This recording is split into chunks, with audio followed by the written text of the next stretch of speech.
side and trust that your guys are good enough to tackle that guy. And with that little move right there, he has created an and then watch this, the jets, the high hurdle, the speed, the anticipation of the 40-yard dash. 3-9. Seventh TD return of his career. And he gets a block too, which always helps. Yeah. Hey, By the way, get excited about blocking for a guy like that on special teams. He had another one called back, by the way. So Bears go on to win this one, 20-10. All right, so the Bears even up. What about Green Bay? Could they go 2-0 taking on Eli Manning and the Giants? Eli did start despite the pain in his shoulder, and he played well early. Second quarter, Giants down 7-0. Manning to Amani Toomer. He gets rid of Charles Woods and takes it down inside the 30. That's a 40-yard pass play. Very next play, Eli looking comfortable, looking strong. No lingering effects from that hit in Dallas.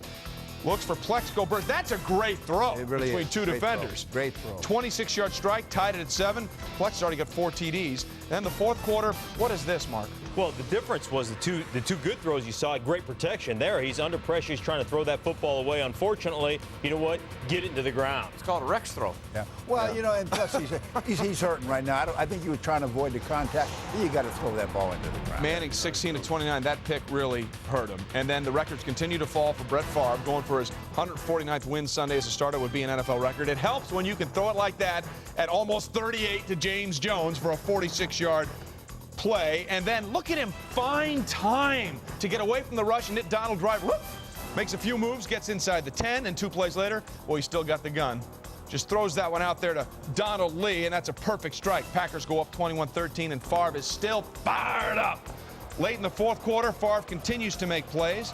This one to Donald Driver, back of the end zone. Ooh. That's a stick throw. Oh, that is a stick throw. Gracious. That's a 100-mile-an-hour fastball right there. Michael saying, thank you for letting me sack you that one time. Packers win at 35-13, and by the way, a memorable day because it was his 149th career win, breaking the tie he had with John Elway for the NFL record. By the way, this could be the start of a cavalcade of records falling his way all season long. The big one could actually fall before the end of the month. Favre just 3 touchdown passes shy now of Dan Marino's all-time record of 420. Speaking of quarterbacks, Jets, Ravens. Kyle Bowler in for the injured Steve McNair. We'll get to the other side of this equation later, but Bowler making a great throw here to Todd Heap, and Todd Heap making a great catch. You talk about acrobatic, probably one of the most underrated tight ends in all of football. And the Ravens did a good job of helping Kyle Bowler get rid of the ball quick. Don't hold it. Yep. Ravens up 10-3, so Kellen Clemens now, even though Chad Pennington warmed up before the game, got the start. And I'll tell you what, it was a tale of really 3 mediocre quarters, as this one's Ed Reed with the pick, and then one really good one late. And then Clemens under pressure. Somehow he finds some scramblosity to get away from Corey Ivy. That's a word. Rolls to his left. Sure. I like that. And Chris McAllister almost picks this one. What language? Scramblization, is that better? Yeah. All right, let's go to the fourth quarter when he was much fast better. forward. Let's go. Jets down 20-6, and this touch throw, Merrill, to Chris Baker was great. Yeah, you know, and Kellen Clemens did a great job in the fourth quarter of hanging in there. He'd been pounded the entire game and made big-time throws. Great sign for a young quarterback. Okay, so they're only down 7 now at Baltimore against the Ravens D. Clemens finding time. Jericho Cotchery never wants to be tackled, coach. Never does. He can go. He had a good year last year. This kid's a good receiver. Had a couple of great tackles that he broke in that game at the Meadowlands when they played the Patriots.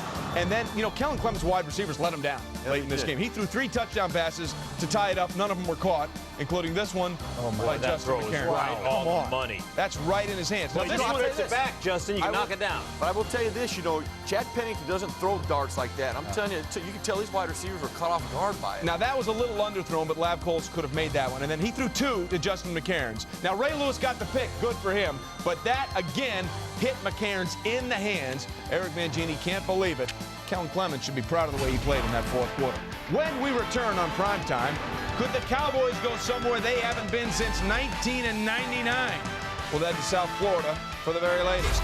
Plus, could the Bills rally from an emotional week and deal with the emotion of Pittsburgh and their new head coach playing in their home opener? We've got the latest. Stay with us.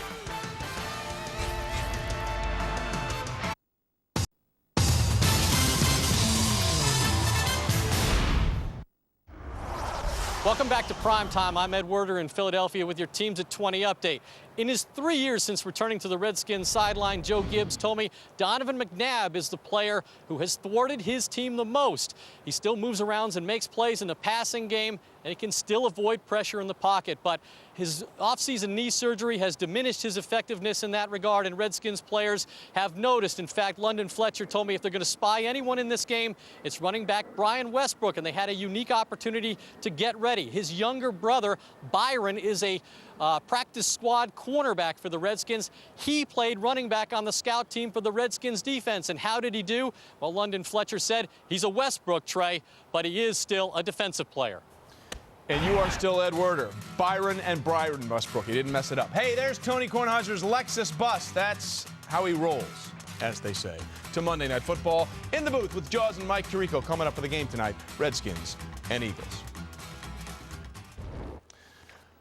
Primetime rolls on. The Dallas Cowboys in Miami to take on the Dolphins. Tony Romo, everybody knew what he did week one. Only 345 passing yards, 5 total touchdowns last week against the G-Men. Second quarter, tied at 3, 3rd and 15. Romo with about a day and a half. Finds T.O. Great pass in front of the secondary and behind it as well. That's a first down. And then look at Owens in the slot, and Romo will find him, and T.O. gets across the line for a first down. Gets into the end zone. First and goal at the 2. That sets up a touchdown. Not a good day for Trent Green.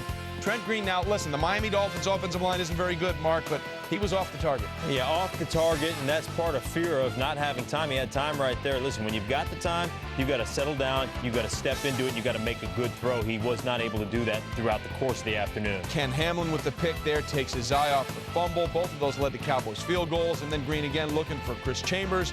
Anthony Henry comes under him to make the catch. Trent Green, 23 of 40. He had 2 touchdowns, but he had 4 picks and that fumble. Next Cowboy possession on 4th and 4. They decide to go for it. Great call now. T.O.'s 6th straight game with a touchdown catch. Cowboys up 30-13. Oh, no video things there. Dallas goes on to win 37-20. All right, Bills and Steelers. Mike Tomlin's home debut. A lot of people still thinking about tight end Kevin Everett. Steeler Nation has him in their prayers, and it certainly worked. Kevin Everett now has movement in both hands, which he hadn't had before. That's terrific. And I'll tell you what, in the throwback unis, you may not like them, but you love the power game here, Merrill. They've done a great job establishing 2 or 3 tight end packages, and they just maul you inside and outside. Parker, 21 there. Looking for Bobby Lane. Coming around the corner and up the alley. Look at the line of scrimmage. Where is that line of scrimmage, Mark? On the other side. It's about 6 yards deep into the secondary of the Bills. That's 11 yards, and then watch as he follows his blocker here, and that springs him free for another 24 yards. That's what he's gotten better at. Some things don't change. The Steelers are going to run the football. By the way, they're going to run the football. Yeah, I was about to say, Mike, it looks like they haven't changed at all with Mike Tomlin. Really, there's a mentality that works, and this works. You throw your offensive line at bone, go after them. And they can still, by the way, they play pretty good defense, too. Yeah, they'll hit you. James Harrison and James Ferrier meet at J.P. Lossman. He wasn't thrilled by it. Then Lossman hit by Larry Foote. That's a fumble. Anthony Thomas, thank you very much. Steelers go on to win their 500th regular season win in franchise history. It wasn't close, 26-3. Raiders, Broncos, let's just say Denver's so glad they have Jason Elam and the courage to take a timeout very late. Travis Henry had a great game, this time for 23 yards. And look at the stiff arm on Stuart Schweigert. Get away from me. Get away! Travis Get Henry away! is so strong. Look at it. I mean, he went out of bounds there, but my goodness gracious. 26 carries, 128 yards. Lamont Jordan also ran well, but again, one more time, Travis Henry here. Get away from me.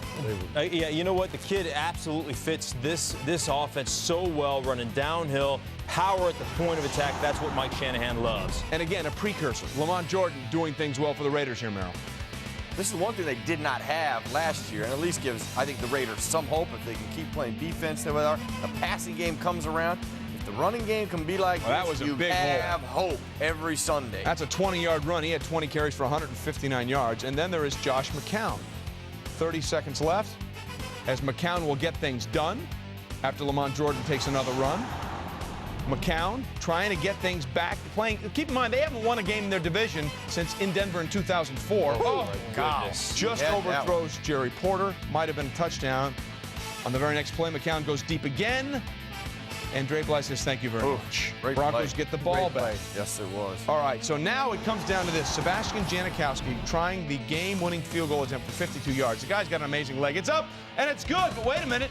You see the referees doing this. The referees point to Mike Shanahan and his teammates. Apparently, he called timeout just before the snap. Tricky Shanahan. He's a little slippery. So he has to try it again and Doink. doink! How many people hit it off the top of the upright? 52 yards away. Top. It's no good. Well, it's not a long ball contest. You actually got to get him through those uprights. Oh, my gosh. And then Travis Henry, one more. Look at him move the pile. It's the 5th guy that brings him down. And again, Strong, baby. He is strong. he's got the legs to get it done.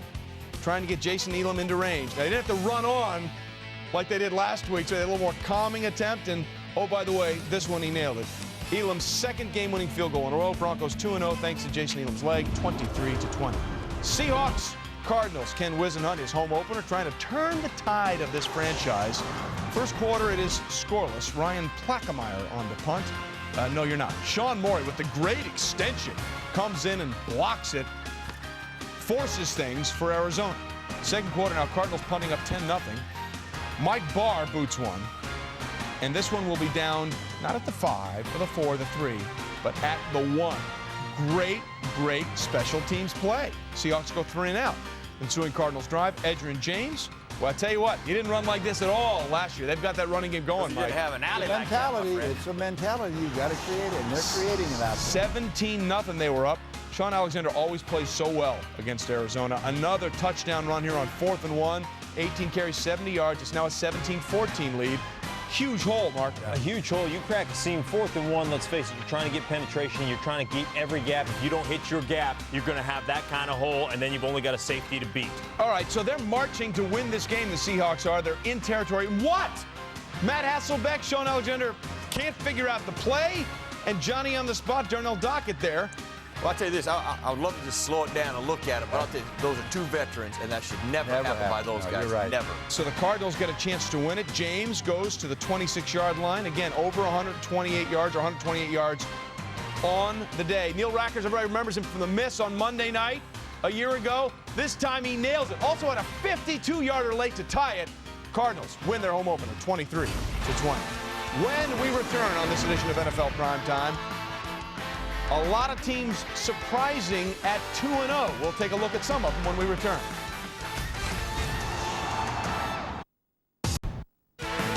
You are watching NFL Primetime. Primetime rolls on. Falcons, Jaguars. Jack Del Rio trying to avoid losing the first 2 games of the season at home. 3rd and long. Check out Mike Peterson. He is ready to go at Joey Harrington, and he is ready to go unabated at Joey Harrington. Unblock. I mean, really, you got a scheme right there right now that the Atlanta Falcons can't pick up, so it's going to be hard to protect the quarterback. Peterson, 2 sacks, 7 tackles, and then boy. Keenan Forney. There is no gap coverage. Brent Hawkins, thanks very much. Joey Harrington gets sacked again. Hawkins, 2 sacks for 11 yards. He's got to get the ball out. You've got to get the ball out. You know, as I said, sack once in a while won't hurt you. Interceptions kill. But every once in a while, there's nothing the matter with throwing the ball away. Marcus Stroud got him there again. Jacksonville wins 13-7. All right, 49ers and Rams. Frank Gore's mother passed away earlier this week. Gore decided to play. 3rd quarter, 49ers down 13-7. Wow, what a great run. Yeah, now look at this. They're all there. It's bottled up. There's nowhere to go. No. There's nowhere to go. Except Frank says, I got to out go. of the pack. He's terrific. And then you got another chance now. There's, 6 guys around him within the vicinity, and nobody gets it. That's dedication and determination. He's a good football. This guy is really a good football. Oh, he's terrific. 43-yard touchdown run. Now, the Rams have some offensive line issues, Coach. They're missing 3 guys up front. And what they did, too, they switched their right tackle to left tackle, and that was Barron. And then, they beat up the right tackle. They went over and they went after him. And well, here's a blitz. Now, Nate Clemens. Quarterback has got to see this. This is a corner blitz. You've got to see this, and you've got to make an adjustment. And this time, Bryant Young just getting things done. Bulger threw for 368 yards, but 6 sacks on the day. And that was really the issue. And that's going to be the problem for St. Louis all year long. Without that offensive line, Orlando Pace, Stotts, Tusi, all those guys out, they start 0-2, both losses at home. All right, Vikings, Lions, Tavares Jackson and the Vikings taking on Detroit. First quarter, there is no score. This would be the theme of this day for Minnesota. Yep. Throwing it over the middle. Intercepted. Lions take over. Beginning of the second quarter, Tavares Jackson throws the ball long, and that's also intercepted. Not long enough. No, tying a team record with 4 picks on the day, a couple of them over the middle on, as you said, Hail Marys. John Kitna came out in the second quarter with a concussion. Backup JT O'Sullivan comes in, tries for the long pass. This time, Dwight Smith is there to pick it off. One of 2 picks for O'Sullivan. This game went to overtime. And in overtime, look who comes back into the game. It is Jon Kitna, trying to rally the troops, get things going. And this was a self-made play. Bats away. Now, you can't throw it again. We all know that. Watch this. There's a guy that had a Reckless concussion. abandon. Yeah. You know, he put his body out there. Let me tell you something about this guy. This football team, this coaching staff loves this kid. You know, he went out and made a bold prediction. We're going to win 10 games. Why not? If you don't think you're going to win 10, you're never going to win 20. And he went out of his way to do everything he could. That set up Jason Hanson. The final 20-17, he converts the 37-yarder. Okay, I want to go on something you mentioned. This is backup quarterback Dan Orlovsky talking about Jon Kitna. Indy can have Peyton and New England can have Tom, but we wouldn't trade this guy, meaning Jon Kitna, for anyone in the world. Now listen, you know, we're not talking about skill sets here. We're talking about the idea of a quarterback as a leader. What does it tell you about Jon Kitna's ability to lead this team when his teammates are saying things like that? Well, it's leadership, it's heart. You know, they love this guy. You know, and you know, he made a bold prediction, and it's a pretty bold prediction when you're playing up in Detroit, believe me. But, you know, you got to love it. They're supporting him. You know, they're going up the bat for him. Same thing as they do for Brady and Peyton Manning. I mean, now I'm going to say this now. He's no Brady, he's no Peyton Manning. But you know what? You got to love the courage. You know, he plays the game. He plays the game probably a little bit like McMahon did for me. You know, you don't have a lot of regard for your body. That can be good or can be bad. Right. But right now, his teammates have bought into it. They love this guy, and that's why he's the leader of this football team. Well, it is interesting how much of being a quarterback and being a leader is about a skill set or being about a personality or a player that people can rally around. Maybe it's about everything. I played with a guy in Dallas named Staubach. He was a great, great leader, but also he had the great skills to go with it. Right. You know, you can tell when you're in a huddle with a guy, and anybody will tell you this. You know who you want to be in the huddle with. You know who you want to be in the foxhole with. This guy's probably one of those guys. He's going to stay and fight to the end. You know, you may not win everyone, but he'll fight to the end. Yeah, and it's not like statistically he hasn't had decent years. He had a great year in 2006. Again, they're trying to reverse the fortunes of a Lions franchise which has lost at least 10 games the last 6 seasons. When we return on this edition of NFL Primetime, time to hand out our primetime performers. Who gets the hardware? We'll let you know. Stay with us. The awards portion of the program coming up next on Primetime. All right, I have the hermetically sealed envelopes here. Time to hand out Primetime Performer Awards. My man, Mark Schlereth, who do you got? I got to go Andre Johnson of the Houston Texans. 7 receptions, 120 yards, 2 TDs. This Houston team is legit, and Andre Johnson right now, you cannot cover him. They've won 4 straight dating back to last year. They've never done that in franchise history either. I'm All right, calling Farrell, him, where are you going? I'm calling him a primetime shocker because I am sure of this. Nobody predicted these type of numbers in this game, and if you had him in your fantasy pool, you are one smart individual. But And those are the issue would be individual. Only one guy had him. I got to go with Neil Rackers. Everybody remembers the kicker from Arizona last year who stoinked that one to try and win the game against the Bears. He had a 52-yarder with under 5 left to tie it, and then with 1 tick left, he gave the Arizona Cardinals a much-needed win.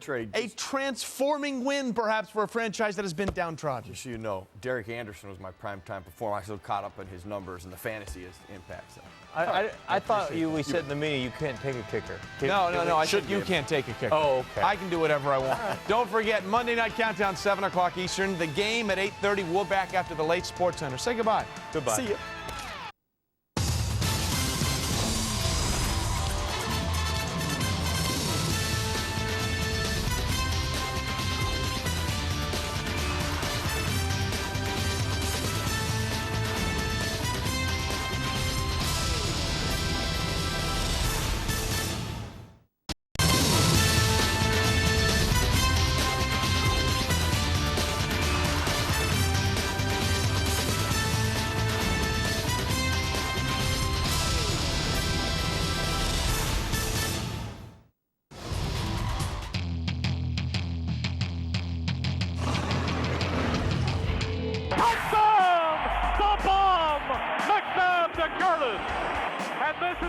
Ridiculous. Randy Moss is there. He's got it. Touchdown.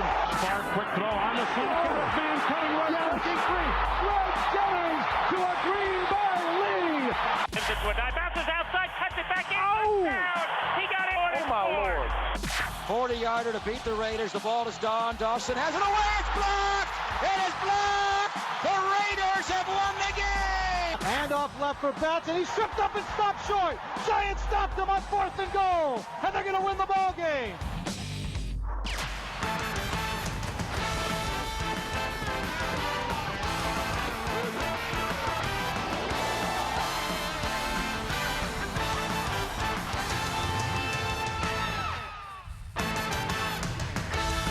Well, hi, everybody, and welcome into another edition of NFL Primetime. Glad you are here with us. Trey Wingo, Merrill Hodge, Mark Schlereth. Lots to get to as we get you caught up for the game coming up tonight on ESPN, 8:30 Eastern, between the Titans and the Saints. It was week 3 a year ago when the Saints reopened the Superdome after traveling all of 2005 due to the devastation of Hurricane Katrina. And they used that emotion to go out and whoop up on the Falcons 23-3. They need a lift tonight as they come in 0-2. Saints were last year's surprise team, starting out 2-0, scoring nearly 27 points a game in their first 2 wins and having over 360 yards of offense. This season, it's pretty much gone the other way. They've been blown out in both games, being outscored 69-24, only have 2 offensive touchdowns on the season. Every 20 minutes, we give you the latest on both Monday Night Football teams getting ready, and for the very latest, we check in with Ed Werder on the Saints. Hello, Ed. Trey, it's not much different on defense for the Saints. Defensive ends Charles Grant and Will Smith make huge money, but the team is still bankrupt in the sack department. They believe they improved their secondary when they signed cornerback Jason David. He's responsible for giving up 4 of the 5 touchdown passes of more than 24 yards they've allowed this season. This is what linebacker Scott Vegeta told me. We're giving up way too many big plays. We keep doing that. We're not winning a game all year. That's the reality of it. Now, tonight they expect a smash-mouth approach from the Titans, although they understand they'll have to defend quarterback Vince Young on the perimeter.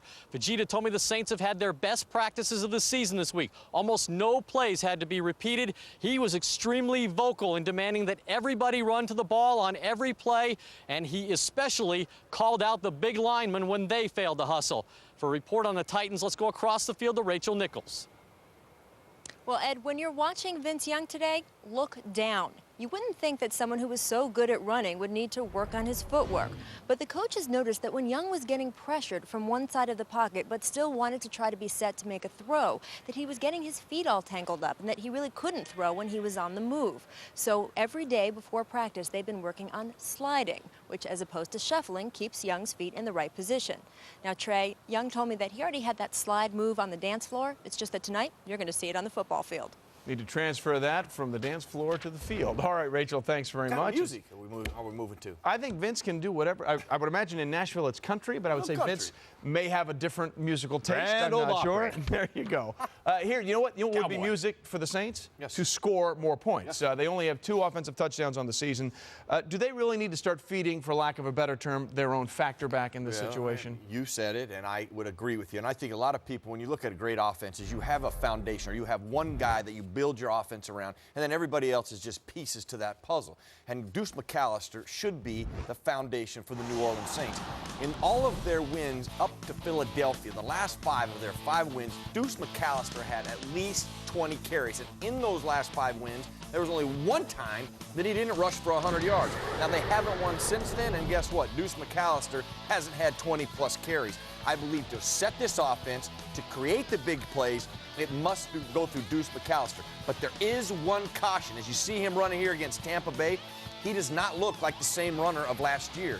He looks old, and he looks banged up. So maybe this coaching staff is looking at him going, we'd like to go 20, but I don't know if he can handle 20. But I think tonight, you have to at least challenge that. You at least have to get him 20 to stabilize this offense, because it's not Reggie and it's not Drew Brees right now. It's Deuce if they're going to have any success. Yeah, everything seems to feed off that ability to move the ball effectively. Then you can throw all the weapons and move things around like that. Okay, that's the issue for the Saints going forward. But, Mark, there is a player for the Tennessee Titans who is dominating this season, but he's a guy mostly known for a stomp last season. But this is a guy, Albert Haynesworth, that can really play. He's playing as well as any defensive tackle, probably better than any defensive tackle in the National Football League. He wreaks havoc in the middle. He totally dominates, totally controls the line of scrimmage, and lets those linebackers flow and make big plays. He has been a force to be reckoned with in the middle, pressuring quarterbacks, getting depth, and then stopping the running game. This is a guy that controls the line of scrimmage, and when you can do things like this, you have that kind of explosiveness, that kind of size, it is a mismatch, and he makes opportunities for Vander Bosch on the outside, and as I mentioned, the linebackers, a block back right there, little trap play. He is too quick, too big, too fast to get blocked, and I'm telling you, so strong, uses his hands well, just dominates the line of scrimmage, and that's really a guy that sets that defense up. Yeah, I agree with you. The only sad thing about this, the reason I think he plays so hard, is his contract year. And what's sad about this, he hasn't played like this up to this season, but he's playing this hard because now he has a chance to get paid because he's done with his contract, and now I'll be worried. I'd be worried if I was the Titans. Do I want to re-sign him? And if you go out and sign him, are you going to get this guy? Or are you going to get the guy who takes plays off and only plays on occasion, but he plays really hard when his contract's up? Well, bottom line is that's something that they have to do at the end of the season. Right now, what the Saints have to do is find a way to deal with him. And, oh, by the way, something else the Saints have to do, going back to what Ed Werder was telling us, they've got to get better defensively. Through the first two games, only the Giants had given up more yards per game defensively than the Saints. When we return on this edition of NFL Primetime, it was an NFC showdown that turned into a meltdown in the second half for Chicago. We'll let you know what happened. Records are falling for Brett Favre, and so are opponents for the Packers. A surprise 3-0, and San Diego is stuck in their own way. Meanwhile, here's the bad news. The Patriots seem to be stuck on one number. The good news, it's a really good number to be stuck on. Stay with us. NFL Prime.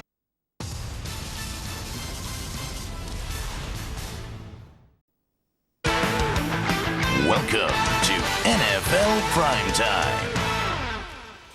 As we continue here on NFL Primetime, delighted to be joined by the coach, Mike Ditka. And what a better time to talk about what happened Sunday night in Chicago than with Mike Ditka here with us as the Dallas Cowboys were in town. Tony Romo and company, they were very impressive. Picking up in the third quarter, tied at 3. Romo, well, listen, he does this better than almost anyone right now, 3 games into the season. Extending the play, hits T.O. with an 18-yard gain. Same drive, 3rd and 7. One more time, he does it again. Yeah, just have a little subtle slide up there, allows him to get rid of the football. If he doesn't do that, it's probably balls knocked out or sacked. Mark, what does this do to offensive linemen when they know that he can avoid rush like this? It just makes you play hard. It just makes you stay alive the whole time, fight, wash guys by, and give him an opportunity to make a big play down the field. And he does it as well as anybody. Because that Bears front 7 was pretty good. He just managed to elude them and make throws, a lot of them to Terrell Owens. And then, Coach, you have to love this. Jason Witten has become a very popular target for Tony Romo. Jason Witten's one of the best tight ends in football. And, you know, the interesting thing, if you look at what yard line they were on there, they were on the 4-yard line. They were in 4 receiver sets with the tight end spread open. And then Marion Barber is a finisher. That's right. Adam Archuleta didn't get low enough. He gets in there. Tony Romo over 300 yards. He was great. Then there's the other side. Rex Grossman, well, he was not great. Second quarter with the Bears up 3-0. Airs this one out, and Anthony Henry is in better position than Muhsin Muhammad to pick that one off, and that wasn't even the worst part of Anthony Henry to Rex Grossman on this night. Fourth quarter, Bears down 20-10. What, a theme? Yeah. Send Henry to the Pro Bowl, Rex. There are 4 Cowboys there and only 1 receiver. Henry goes back the other way, 28 yards for the touchdown. It looked like he telegraphed it all the way. You could tell that, Rex at this point was struggling, and so he's trying to force things, and when you force it into that, only bad things happen. And, well, unless you're Anthony Henry, very good things happen for him. Bad day for Grossman, 3 picks. T.O. and the Cowboys roll 34-10. Lovie Smith, what's your quarterback situation?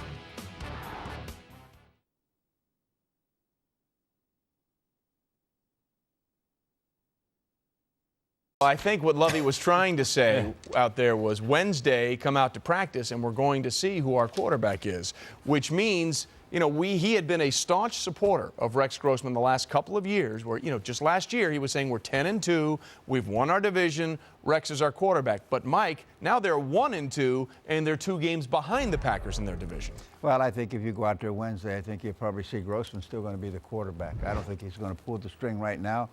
I think the thing you got to realize, whether, he understands what he has, when Grossman behind him and behind him.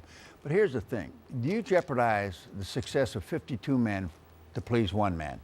And if the 1 man isn't getting the job done, and I can understand making mistakes in football, but we go after this week after week. You can't turn the football over. You said it right there. You threw a pass, ill-advised, there were 4 white jerseys in that area. Chances of him getting the ball to Muhammad were slim and none.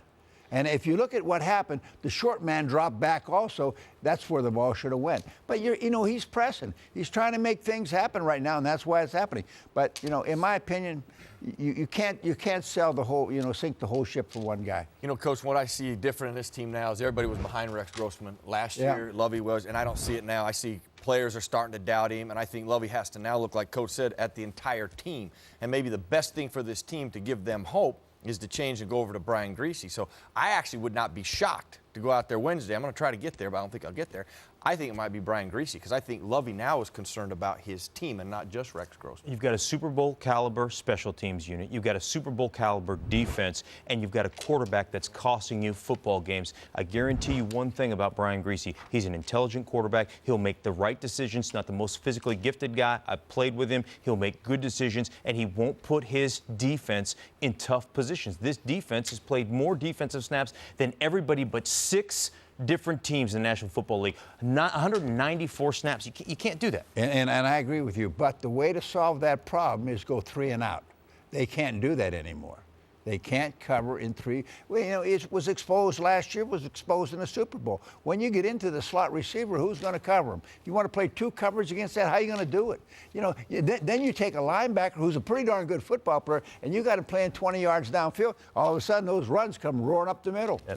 Well, Coach makes one good point. That's the one thing the Cowboys had. The other 2 teams that they played did not have. They have great balance. They can run and pass, and you got to make a decision. I think Archuleta gets exposed. Well, everything's going wrong for Chicago right now. Everything's rolling for the Cowboys as they move to 3-0 for the first time since '99. Meanwhile, let's check in on what happened in Green Bay. San Diego in town. Brett Favre came in just 3 touchdowns shy of tying Dan Marino for the all-time mark. Second quarter, Packers down 7-3. And Donald Driver makes a great diving catch. 10-7 Packers, so that's 4-18.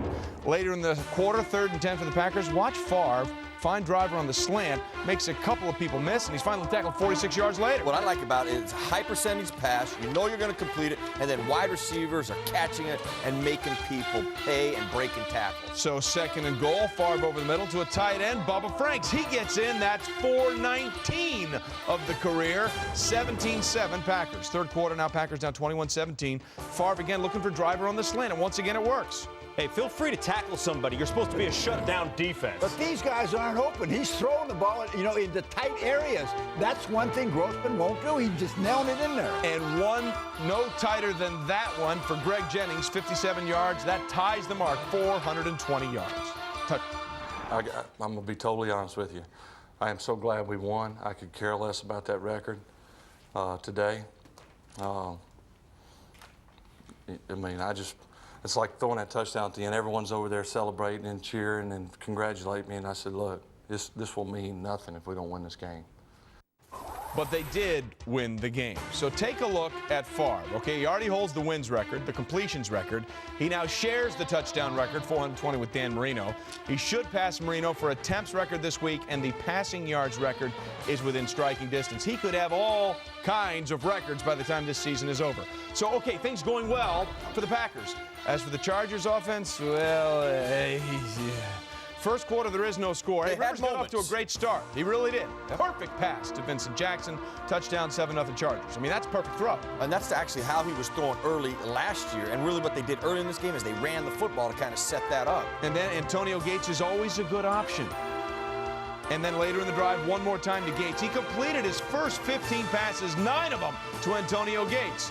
Second and goal from the 10, Rivers to Craig Davis, who gets in for the touchdown. Chargers down 17-14 at the break.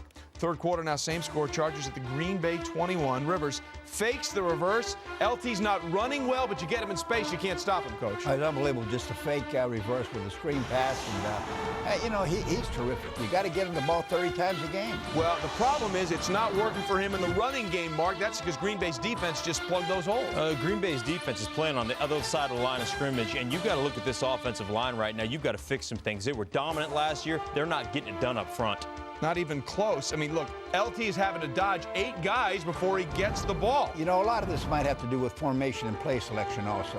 There were too many guys on the line of scrimmage to run the football right there. You got to get out of that. Yeah, before people were saying Phillip Rivers was struggling and that was part of it. Well, he didn't struggle in this game. Nope. Now, in this one, he hits LT right in the face. He never even saw it. LT's thinking, you know what, he's not going to throw it to me because I got a linebacker draped all over me, but I guess Phillips said, you know what, I'll take my chances with you. And this is the one that really set off the discussion on the sidelines. Competitive talk, as LT called it. He went out right, and he was all alone. Instead, Sales went over to Antonio Gates, and they had a little discussion on the sidelines. Tomlinson, 22 carries, 62 yards, 2.8 yards per carry. The sad news is that's better than it had been. I'm actually in a loss for words right now. I'm sorry, Stoney. I mean, so disappointed. I mean,